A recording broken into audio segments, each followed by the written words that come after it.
In this lecture, you download and install SOAP UI, which is a free open source tool to test your SOAP web services. Launch your web browser and search for SOAP UI download. Click on the very first link, download REST and SOAP automated API testing tool. There are pro versions of SOAP UI, which are commercial, that is you need to pay for those, but there is a open source version that you can download right here.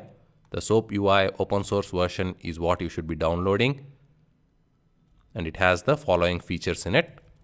Click on get it, and depending on the operating system, you will get the appropriate download. For a Mac machine, it is a .dmg.